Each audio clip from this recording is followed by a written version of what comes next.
சமூக மீடியா சொந்தங்களுக்கு வணக்கம். இன்றைய நாளிலும் மற்றொரு உலக செய்திகளின் ஒரே பார்வையோடு இணைந்திருக்கின்றோம். அந்த வகையிலே காசா போர் நிறுத்தத்தின் ஹீரோ ஒன்று நெதன்யாகுவை பாராட்டி பின்னர் அவரை பற்றி வறுத்தெடுத்த ட்ரம்ப். காசாவில் புதிய மோதல், ஹமாஸ் டக்முஷ் ஆயுத குழு சண்டையில் 27 பேர் பலி, பத்திரிகையாளர் உயிரிழப்பு. மாஸ்கோ வரை பாயும் ஏவுகணைகளை உக்ரைனுக்கு வழங்குவேன், ரஷ்யாவிற்கு ட்ரம்ப் மிரட்டல். ட்ரம்பை சந்திக்க அமெரிக்காவிற்கு புறப்பட்ட உக்ரைன் ஜனாதிபதி ஜெலன்ஸ்கி. ஆட்சி கவிழ்ப்பு முயற்சி என்று கூறப்பட்டதை அடுத்து மடகஸ்கார் ஜனாதிபதி தப்பியோடுகிறார், மக்களை அடக்க மாட்டோம் என்று ராணுவம் கூறுகிறது. தென்னாப்பிரிக்காவில் பேருந்து பள்ளத்தில் கவிழ்ந்த கோர விபத்து, 42 பேர் பலி, 49 பேர் காயம். இஸ்ரேல் ஹமாஸ் இடையிலான 2 வருட கடுமையான போருக்கு முற்றுப்புள்ளி வைத்து போர் நிறுத்த ஒப்பந்தம் மற்றும் பணி கைதிகள் பரிமாற்றம் வெற்றிகரமாக அமல்படுத்தப்பட்டதை முன்னிட்டு அமெரிக்க ஜனாதிபதி டொனால்ட் ட்ரம்ப் இஸ்ரேல் நாடாளுமன்ற நெசட்டில் உரையாற்றினார். அந்த உரையில் இஸ்ரேல் பிரதமர் பெஞ்சமின் நெதன்யாகுவின் பங்களிப்பை ட்ரம்ப் பெரிதும் பாராட்டியதோடு சில நகைச்சுவை கலந்து குத்தல்களையும் விடாமல் சென்றார். இன்று நாம் காணும் இந்த வரலாற்று சிறப்பான அமைதி ஒப்பந்தத்தை சாத்தியமாக்கிய விதி விலக்கான துணிச்சலும் தேசபக்தியும் கொண்டு ஒரே ஒருவருக்கு, பிரதமர் நெதன்யாகுவுக்கு எனது நன்றி என்று ட்ரம்ப் தெரிவித்தார். இதையடுத்து பிபி என அழைக்கப்படும் நெதன்யாகுவை எழுந்து நின்று கைதட்ட செய்யும்படி கேட்டார். ஆனால் உடனே நகைச்சுவையாக அவர் எளிதானவர் அல்ல, அவரை சமாளிப்பது கடினம் என்று கூறி சிரிப்பை ஏற்படுத்தினார். பின்னர் ஆனால் அதுதான் அவரை சிறந்த தலைவராக்குகிறது என்று பாராட்டினார். மேலும் இப்போ நீங்கள் போரில் இல்லை, கொஞ்சம் நல்லவராக இருக்கலாம் என்று கிண்டல் செய்தார். ரம்மின் இந்த கருத்துக்கள் காசா போரின் போது இஸ்ரேல் அரசின் நடவடிக்கைகள் குறித்து அமெரிக்க நிர்வாக இருந்து விரக்திகளை வெளிப்படுத்தியதாக மதிப்பிடப்படுகிறது. குறிப்பாக அமெரிக்காவின் நெருங்கிய கூட்டாளியான கத்தாரை இலக்காக கொண்ட இஸ்ரேலின் திடீர் தாக்குதலை உரையின் போது ட்ரம்ப் நெதன்யாகுவின் நீண்ட பேச்சை குறிப்பிட்டு, பிபி நீங்கள் இந்த விஷயத்தை தொடர்ந்து நான் ஓடி வந்து சிறிய உரை ஒன்றை சொல்லி எகிப்துக்கு சொல்லலாம் என்று நினைத்தேன் என்று நகைச்சுவையாக கூறினார். இருப்பினும் ட்ரம்பின் அனைத்து கருத்துக்களும் நகைச்சுவையால் மட்டுமே நிரம்பியதல்ல. அவர் இஸ்ரேல் ஜனாதிபதி ஐசக் ஹெர்ஷாகிடம் ஊழல் மற்றும் லஞ்ச வழக்குகளில் சிக்கியிருக்கும் நெதன்யாகுவுக்கு மன்னிப்பு வழங்குமாறு வலியுறுத்தினார். எனக்கு ஒரு யோசனை இருக்கு மிஸ்டர் ஜனாதிபதி, அவருக்கு மன்னிப்பு கொடுங்க. இவர் போர்க்காலத்தின் மிக சிறந்த தலைவர்களில் ஒருவர். சுருட்டுகளுக்கு சாம்பியன் பற்றி யாருக்கு கவலை என்று ட்ரம்ப் கூறியதுடன் அரங்கமே சிரிப்பில் மூழ்கியது. இதேவேளை மத்திய கிழக்கு சுற்றுப்பயணத்தை நிறைவு செய்து அமெரிக்க ஜனாதிபதி டொனால்ட் ட்ரம்ப் காசா அமைதி முயற்சிக்காக மேற்கொண்டு பேச்சுவார்த்தைகளை வெற்றிகரமாக முடித்துள்ளார். இதன்படி இஸ்ரேல் மற்றும் ஹமாஸ் அமைப்புக்கு இடையேயான போர் நிறுத்தம் கடந்த 11ஆம் தேதி அமலுக்கு வந்தது. அதனைத் தொடர்ந்து ஹமாஸ் பிடியிலிருந்து இஸ்ரேல் பணிய கைதிகள் அனைவரும் விடுவிக்கப்பட்டனர். அவர்கள் செஞ்சிலுவை சங்கத்திடம் ஒப்படைக்கப்பட்ட பின்னர் குடும்பத்தினருடன் இணைந்தனர். இதனால் இஸ்ரேல் மற்றும் காசா பகுதிகளில் மகிழ்ச்சி நிலவுகிறது. அமைதி ஒப்பந்தம் எகிப்தின் ஷார்ம் எல் ஷேக் நகரில் கையெழுத்திடப்பட்டது. இதில் ஆயுதங்களை குறைப்பது உள்ளிட்ட 21 அம்சங்களை கொண்ட திட்டத்தை ட்ரம்ப் வெளியிட்டார். நிகழ்வில் எகிப்து ஜனாதிபதி அப்தெல் பத்தா எல் சிசி இது பிராந்திய அமைதிக்கான முக்கிய முன்னேற்றம் என தெரிவித்தார். பத்திரிகையாளர்களிடம் பேசிய ட்ரம்ப், நாங்கள் காசாவை கட்டமைப்பது குறித்து பேசி வருகின்றோம். ஜூதர், முஸ்லிம், அரபர் என அனைவரும் மகிழ்ச்சியாக இருப்பதுதான் எங்கள் நோக்கம் என்றார். மேலும் பாலஸ்தீன தனி நாடு குறித்து எந்த கருத்தும் தற்போது கூறவில்லை என்றும் விளக்கமளித்தார். இதனைத் தொடர்ந்து இங்கிலாந்து பிரதமர் கெய்ர் ஸ்டார்மர் பணிய கைதிகள் விடுதலை குறித்து இது ஆழ்ந்த நிம்மதி அளிக்கும் செய்தி. 2 ஆண்டுகளாக அவ்வீட்டுக்கு குடும்பம் அனுபவித்த வேதனை நினைவில் நிற்கிறது என தெரிவித்தார். அமெரிக்கா, எகிப்து, கத்தார், துருக்கி மற்றும் அமீரக வீரர்கள் இணைந்து காசா பகுதியில் போர் நிறுத்தத்தை கண்காணிக்க உள்ளனர். இதன் மூலம் நீண்ட காலமாக மோதலில் சிக்கியிருந்த காசா பகுதியில் அமைதி திரும்பும் என்ற நம்பிக்கை நிலவுகிறது. காசா பகுதியில் போர் நிறுத்தம் அமலுக்கு வந்துள்ள நிலையில் அங்கு மீண்டும் வன்முறை வெடித்துள்ளது. ஹமாஸ் அமைப்புக்கும் ஆயுதமேந்திய டக்முஷ் என்ற குழுவுக்கும் இடையே நடந்து கடும் மோதலில் குறைந்தது 27 பேர் உயிரிழந்துள்ளனர் என்று தகவல்கள் தெரிவிக்கின்றன. இந்த சம்பவம் தெற்கு காசா நகரின் டெல் அல் ஹவா பகுதியில் நடந்தது. அங்கு டக்முஷ் குழுவினர் பதுங்கியிருந்த குடியிருப்பு வளாகத்தை சுற்றி வளைத்து 300க்கும் மேற்பட்ட ஹமாஸ் போராளிகள் தாக்குதல் நடத்தியதாக அறியப்படுகிறது. இதனையடுத்து ஏற்பட்ட துப்பாக்கி சண்டையில் 8 ஹமாஸ் போராளிகளும் 19 டக்முஷ் குழு உறுப்பினர் உயிரிழந்துள்ளனர். மேலும் காயமடைந்த பலர் மருத்துவமனைகளில் சிகிச்சை பெற்று வருவதாக மருத்துவ வட்டாரங்கள் தெரிவித்துள்ளன.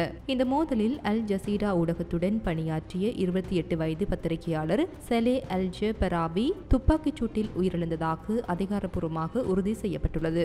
ஹமாஸ் வெளியிட்ட அறிக்கையில் எங்கள் 2 போராளிகளை டக்முஷ் குழுவினர் கொன்றதாலேயே இந்த நடவடிக்கை மேற்கொள்ளப்பட்டது என கூறியுள்ளது.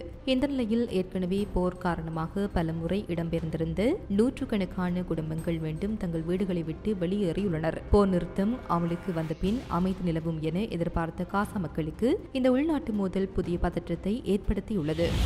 அமெரிக்க ஜனாதிபதி டொனால்ட் ட்ரம்ப் ரஷ்யா உக்ரைனில் போர் நிறுத்த முயற்சியில் தீவிரமாக ஈடுபடவில்லை எனில் அமெரிக்கா உக்ரைனுக்கு நீண்ட தூர தாக்குதிறன் கொண்டு டோமாக் ஏவுகணைகளை வழங்கக்கூடும் என ரஷ்யாவை எச்சரித்தார். ட்ரம்ப் இந்த கருத்தை அவர் இஸ்ரேலுக்கு செல்லும் வழியில் ஏர்போர்ஸ் 1 விமானத்தில் பயணித்திருக்கும் போது நிருபர்களுக்கு தெரிவித்தார். ட்ரம்ப் கூறுவதாவது, இந்த போரை கடைசிக்கு கொண்டுவர வழியில்லை என்றால் நான் உக்ரைனுக்கு டோமாஹாக்களை அனுப்புவேன். டோமாஹாக் ஒரு அற்புதமான தாக்குதலுக்கு ஏற்ற ஆயுதம். ரஷ்யா இதை விரும்பாது என்று அவர் பத்திரிகையாளர்களிடம் தெரிவித்துள்ளார். இந்த கருத்துக்கு பதிலளித்து முன்னாள் ரஷ்ய ஜனாதிபதி மற்றும் தேசிய பாதுகாப்பு கவுன்சிலின் துணைத் தலைவர் டிமிட்ரி மெட்வெதேவ் டோமோஹாக் வழங்கல் அனைவருக்கும் குறிப்பாக ரம்மிற்கு தீங்கு விளைவிக்கும் என்று குறுந்த எச்சரிக்கை விடுத்தார். அவர் ஏவுகணைகள் அனுப்பப்படுவனவானால் அது ரஷ்யாவின் கடுமையான பதிலுக்கு வழிவகுக்கும் என தங்கள் எண்ணம் என்பதை வெளிப்படுத்தினார். டோமோஹாக் டாஸ்ட் பேமதி சுமார் 1550 மைல்கள் வரை பயணம் செய்து தாக்க முடியும். இதனால் வெகுவாக தூரத்தில் உள்ள இலக்குகளை தேவையானால்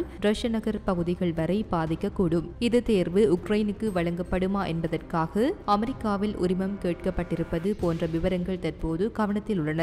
அமெரிக்காவின் இத்தகைய சாத்தியமான நடவடிக்கை குறித்து வெளிநாட்டு ஊடகங்கள் மற்றும் ரஷ்யா உக்ரைன் தலைமை நிர்வாகங்கள் கவலைப்படுத்தப்பட்டுள்ளதாக வலை விவரங்கள் மற்றும் பகுப்பாய்வுகள் குறிப்பிடுகின்றன. ரஷ்யா இதற்கு கடுமையாக பதிலளிக்கலாம் என்பதே பொதுவான ஆச்சரியம். இதன் பின்னணியில் ட்ரம்ப் அமைதியை முன்னிலைப்படுத்துவதற்கான அழுத்தமாக இந்த நடையை எடுத்துக்கொண்டோம் என்று தெரிவித்தாலும் தொடர்ந்தும் உக்ரைன் பாதுகாப்பு திறன்களை மேம்படுத்தும் பற்றி ஆராய்ச்சியும் நடைபெறுகின்றது. ரஷ்யா அமெரிக்க உறவுகள் நெருங்கிய தாக்கங்களுக்கு ஆளாகக்கூடும் என்பதால் உலகின் அலாவட்டங்களில் இதன் தாக்கம் பரவலாக பரிசீலிக்கப்படுகின்றது. இதேவேளை உக்ரைன் ஜனாதிபதி வோலோடிமிர் ஜெலன்ஸ்கி அமெரிக்காவிற்கு சென்று ஜனாதிபதி டொனால்ட் ட்ரம்பை சந்திக்க உள்ளார் என்று அறிவித்துள்ளார். இரண்டாம் உலகப் போருக்கு பிறகு ஐரோப்பாவில் நடந்து வரும் மிகப்பெரிய மோதலான உக்ரைன் ரஷ்யா போருக்கு முடிவு காண இரு தலைவர்களும் முக்கியமான விவாதங்களை நடத்தவுள்ளதாக ஜெலன்ஸ்கி தெரிவித்துள்ளார். அதிகரித்து வரும் ரஷ்ய தாக்குதலுக்கு எதிரான வான் பாதுகாப்பு, எரிசக்தி உள்கட்டமைப்பை மீண்டும் அமைப்பது மற்றும் அமைதி முயற்சிகளை முன்னெடுத்தல் ஆகியவை இந்த சந்திப்பின் முக்கிய அம்சங்களாக இருக்கும் என கூறப்படுகிறது. இரு தலைவர்களும் சமீபத்தில் 2 முறை தொலைபேசியில் பேசியதாகவும் அந்த உரையாடல்கள் அர்த்தமுள்ளன, ஆனால் போதுமானவை அல்ல என்றும் ஜெலன்ஸ்கி குறிப்பிட்டார். அந்த உரையாடல் எங்களுக்கு திசை நிர்ணயித்தது, ஆனால் நேரடியாக சந்தித்து பேசுவது மிக அவசியம் என்று அவர் கியேவில் நடந்து ஐரோப்பிய ஒன்றிய தூதர் காஜா கல்லாசுடன் இடம்பெற்ற சந்திப்பில் கூறினார். ஜெலன்ஸ்கி மேலும் அமெரிக்காவின் ராணுவ தலைவர்கள், செனட்டர்கள் மற்றும் காங்கிரஸ் உறுப்பினர்களுடன் கூடுதல் ஆலோசனைகள் நடத்த திட்டமிட்டுள்ளதாக தெரிவித்தார். அவருடன் பிரதமர் ஜூலியா ஸ்வைரிடென்கோ, ஜனாதிபதி அலுவலகம் மற்றும் தேசிய பாதுகாப்பு கவுன்சிலின் தலைவர்கள் உள்ளிட்ட உயர்மட்ட குழுவும் அமெரிக்கா நோக்கி ஏற்கனவே புறப்பட்டுள்ளதாக தெரிவிக்கப்பட்டுள்ளது. சமூக ஊடகங்களில் வெளியிடப்பட்ட பதிவில் ஜெலன்ஸ்கி காசா போர் நிறுத்தத்தை வரவேற்று உலகின் ஒரு பகுதியில் அமைதி ஏற்படுவது மற்ற பிராந்தியங்களுக்கும் நம்பிக்கையை தருகிறது என்றார். மத்திய கிழக்கில் அமைதி எட்டப்பட்டிருப்பது உலகளாவிய தலைவர்களின் உறுதி உக்ரைனிலும் செயல்பட முடியும் என்பதற்கான சான்று என்று அவர் கூறினார். ஜெலன்ஸ்கி இந்த ஒப்பந்தத்தை அசாதாரணமான முன்னேற்றம் என பாராட்டி அதே மாதிரி உக்ரைனிலும் அமைதி மலரட்டும் என்ற நம்பிக்கையை வெளிப்படுத்தினார். ஆப்பிரிக்காவின் தென்கிழக்கு கடற்கரையில் அமைந்துள்ள தீவு நாடான மடகாஸ்கர் தற்போது கடுமையான அரசியல் கலவரத்தில் சிக்கியுள்ளது. உலகம் முழுவதும் அரசாங்கங்களை வீழ்த்தும் முயற்சிகளுக்கு காரணமாக கூறப்படும் ஜெனரல் இசட் இயக்கம் இங்கு எழுச்சி பெற்றுள்ள நிலையில் மடகாஸ்கர் புதிய அரசியல் நெருக்கடியை எதிர்கொள்கிறது. அக்டோபர் 13 அன்று தொடங்கிய இந்த போராட்டம் ஜனாதிபதி ஆண்ட்ரி ராஜோலினா நாட்டை விட்டு வெளியேறினார் என்ற தகவல் வெளிவந்ததை தொடர்ந்து முழுமையான ராணுவ எழுச்சியாக மாறியது. ஆரம்பத்தில் நீர் மற்றும் மின்சார பற்றாக்குறை காரணமாகவே மக்கள் சாலையில் இறங்கினர். ஆனால் பின்னர் ஊழல், மோசமான நிர்வாகம், அடிப்படை சேவைகளின் தோல்வி ஆகியவற்றால் ஏற்பட்ட விரக்தி நாட்டளவில் பெரும் எதிர்ப்பாக மாறியது. 2009ஆம் ஆண்டு ராஜோலினா ஆட்சிக்கு வந்தபோது அவரை ஆதரித்து சக்தி வாய்ந்த ஹேப்சாட் என்ற ராணுவ பிரிவு தற்போது அரசுக்கு எதிராக திரும்பியுள்ளது. அவர்கள் போராட்டக்காரர்களுக்கு எதிராக துப்பாக்கிச்சூடு நடத்த மறுத்ததோடு தலைநகர் அண்டனானரிவோவில் உள்ள பிரதான சதுக்கத்தில் மக்களுடன் இணைந்து அணிவகுத்தனர். பின்னர் ஹேப்சாட் ராணுவத்தின் கட்டுப்பாட்டை ஏற்றுக்கொண்டு புதிய ராணுவ தலைவரை நியமித்ததாக அறிவித்தது. இதற்கு பின் ஜெண்டமேரி பிரிவுகளும் போராட்டக்காரர்களுடன் இணைந்தன. எதிர்க்கட்சி தலைவர் சிடேனி டான்ட்ரிஜானா சோலோனியாக்கோ தெரிவித்ததாவது, ஜனாதிபதி ராஜோலினா ஞாயிற்றுக்கிழமை நாட்டை விட்டு வெளியேறிவிட்டார். அவரது தற்போது இருப்பிடம் தெரியவில்லை என்றார். ஆனால் இதை மறுத்த ஜனாதிபதி ராஜோலினா பின்னர் தொலைக்காட்சி நேரலையில் தோன்றி, நான் நாட்டை விட்டு தப்பி செல்லவில்லை, என் உயிருக்கு ஆபத்து ஏற்பட்டதால் பாதுகாப்பான இடத்தில் தஞ்சம் புகுந்தேன் என கூறினார். மேலும் சில ராணுவ அதிகாரிகள் மற்றும் அரசியல் தலைவர்கள் தன்னை கொல்ல சதி செய்ததாக குற்றம் சாட்டினார். தென்னாப்பிரிக்காவில் மலை பாதையில் சென்று பேருந்து ஒன்று கட்டுப்பாட்டை இழந்து பள்ளத்தில் கவிழ்ந்ததில் குறைந்தது 42 பேர் உயிரிழந்து துயரமான விபத்து ஏற்பட்டுள்ளது. மேலும் 49 பேர் காயமடைந்துள்ளனர் என அதிகாரிகள் தெரிவித்துள்ளனர். இவ்விபத்து ஞாயிற்றுக்கிழமை மாலை உள்ளூர் நேரப்படி 6 மணியளவில் தலைநகர் பிரிட்டோரியாவிலிருந்து வடக்கே சுமார் 400 கிலோமீட்டர் தொலைவில் உள்ள லூயிஸ் டெரைஹார்ட் நகரம் அருகே நடந்தது. விபத்துக்குள்ளான பேருந்து ஜிம்பாப்வே நோக்கி சென்று கொண்டிருந்ததாகவும் அதில் ஜிம்பாப்வே மற்றும் மாலாவி நாட்டை சேர்ந்த பயணிகள் தங்கள் சொந்த ஊர்களுக்கு திரும்பிக் கொண்டிருந்ததாகவும் அரசு தெரிவித்துள்ளது. உயிரிழந்தவர்களில் 7 குழந்தைகள், 17 ஆண்கள் மற்றும் 18 பெண்கள் அடங்குவதாக தகவல் வெளியாகியுள்ளது. காயமடைந்த 49 பேரில் 6 பேர் உயிருக்கு ஆபத்தான நிலையில் இருக்கின்றனர். மேலும் 31 பேர் தீவிர காயங்களுடன் பல்வேறு மருத்துவமனைகளில் அனுமதிக்கப்பட்டுள்ளனர். அந்த பகுதியில் மீட்பு பணிகள் தீவிரமாக நடைபெற்று வருகின்றன. பெரும் பள்ளத்தில் கவிழ்ந்த பேருந்தை மீட்பு குழுவினர் பல மணி நேர போராட்டத்திற்கு பிறகே அடைந்ததாகவும் பலர் வாகனத்தின் சிதிலங்களுக்குள் சிக்கியிருந்ததாகவும் தெரிவிக்கப்பட்டுள்ளது. தென்னாப்பிரிக்க போக்குவரத்து துறை இந்த விபத்துக்கு காரணமானது பேருந்தின் பிரேக் கோளாறு அல்ல, மலைப்பாதை வளைவில் ஏற்பட்ட சமநிலை இழப்பு ஆகியிருக்கலாம் என ஆரம்பகட்ட விசாரணையில் கூறியுள்ளது. இந்த துயர விபத்து குறித்து தென்னாப்பிரிக்க அதிபர் சிரில் ரமபோசா ஆழ்ந்த இரங்கலை தெரிவித்ததோடு காயமடைந்தவர்களுக்கு அனைத்து மருத்துவ உதவிகளும் வழங்கப்படும் என உறுதியளித்துள்ளார்.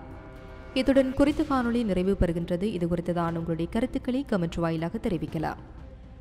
இது போன்ற பல செய்திகளை தெரிந்து கொள்ள நம்முடைய சமூக மீடியா யூடியூப் சேனலை சப்ஸ்கிரைப் செய்து அருகில் உள்ள பெல் பட்டனை கிளிக் செய்யுங்கள். மேலும் செய்திகளை உடனுக்குடன் தெரிந்து கொள்ள சமூகமீடியா.com என்ற இணையதளத்தின் வாயிலாக எங்களுடன் இணைந்திருங்கள்.